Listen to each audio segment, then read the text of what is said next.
صفحہ نمبر 60 بہشتی زیور حصہ اول۔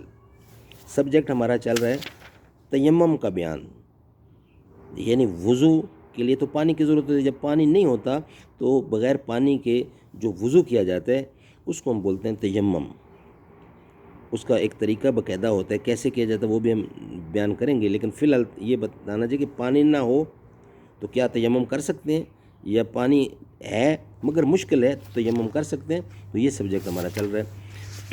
اعوذ باللہ السمیع العلیم من الشیطان الرجیم، بسم اللہ الرحمن الرحیم۔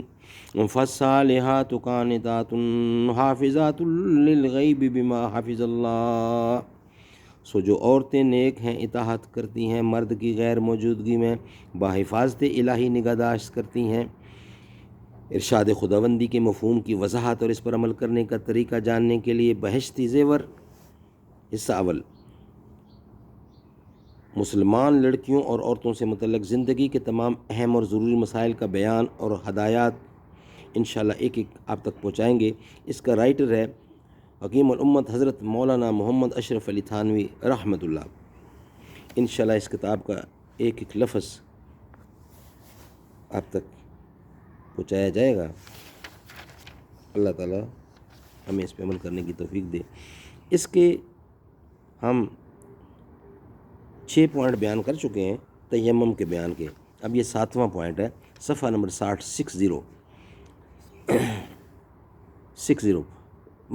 Point number 8۔ جب تک پانی سے وضو نہ کر سکے برابر تیمم کرتی رہے، چاہے جتنے دن گزر جائیں، کچھ خیال و وسوسہ نہ لائے۔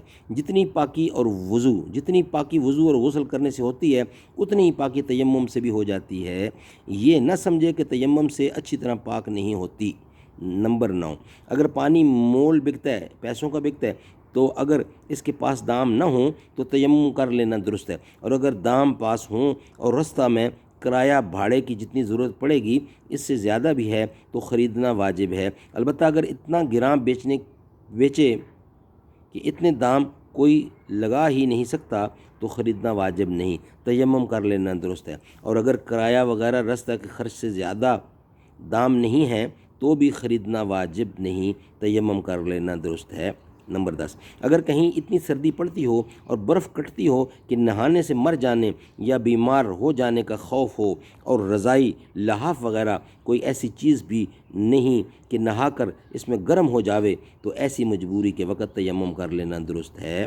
نمبر 11، اگر کسی کے آدھے سے زیادہ بدن پر زخم ہو یا چیچک نکلی ہو تو نہانا واجب نہیں بلکہ تیمم کر لے۔ نمبر 12، اگر کسی میدان میں تیمم کر کے نماز پڑھ لی اور وہاں سے پانی قریب ہی تھا لیکن اس کو خبر نہ تھی تو تیمم اور نماز دونوں درست ہیں، جب معلوم ہو جائے تو دہرانا ضروری نہیں۔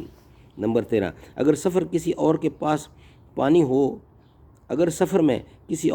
پانی ہو تو اپنے جی کو دیکھے، اگر اندر سے دل کہتا ہو کہ اگر میں مانگوں گی تو پانی مل جاوے گا تو بے مانگے ہوئے تیمم کر لینا درست نہیں، اور اگر اندر سے دل یہ کہتا ہو کہ مانگنے سے وہ شخص پانی نہ دے گا تو بے مانگے بھی تیمم کر کے نماز پڑھ لینا درست ہے۔ لیکن اگر نماز کے بعد اس سے پانی مانگا اور اس نے دے دیا تو نماز کو دہرانا پڑے گا۔ نمبر 14، اگر زمزم کا پانی زمزم میں بھرا ہوا ہے، اگر زمزم کا پانی زمزمی میں بھرا ہوا ہے تو تیمم کرنا درست نہیں، زمزمیوں کو کھول کر اس پانی سے نہانا اور وضو کرنا واجب ہے۔ نمبر 15، کسی کے پاس پانی تو ہے لیکن راستہ ایسا خراب ہے کہ کہیں پانی نہیں مل سکتا، اس لیے راہ میں پیاس کے مارے تکلیف اور ہلاکت کا خوف ہے تو وضو نہ کرے، تیمم کر لینا درست ہے۔ نمبر 16، اگر غسل کرنا نقصان کرتا ہو اور وضو نقصان نہ کرے تو غسل کی جگہ تیمم کرے۔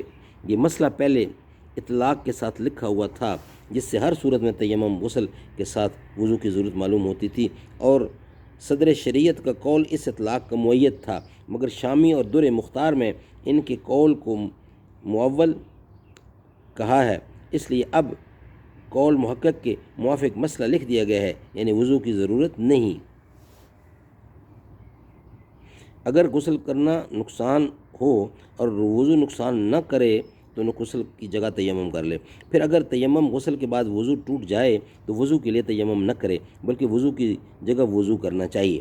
اور اگر تیمم غسل سے پہلے کوئی بات وضو توڑنے والی بھی پائی گئی اور پھر غسل کا تیمم کیا ہو تو یہی تیمم غسل اور وضو دونوں کے لیے کافی ہے۔ نمبر 18، تیمم کرنے کا طریقہ یہ ہے کہ دونوں ہاتھ پاک زمین پر مارے اور سارے منہ کو مل لیوے، پھر دوسری مرتبہ زمین پر دونوں ہاتھ مارے اور دونوں ہاتھوں پر کونی سمیت ملے، چوڑیاں کنگن وغیرہ کے درمیان اچھی طرح ملے۔ اگر اس کے گمان میں ناخن برابر بھی کوئی جگہ چھوٹ جاوے گی تو تیمم نہ ہوگا۔ انگوٹھی چھلے اتار ڈالے تاکہ کوئی جگہ چھوٹ نہ جائے، انگلیوں میں خلال کر لے، جب یہ دونوں چیزیں کر لیں تو تیمم ہو گیا۔ صدق اللہ العلی العظیم۔ انشاءاللہ اس کا باقی حصہ نیکسٹ ویلاگ میں بیان کیا جائے گا۔ اللہ تعالیٰ آپ کو اور مجھے عمل کرنے کی توفیق عطا فرمائے۔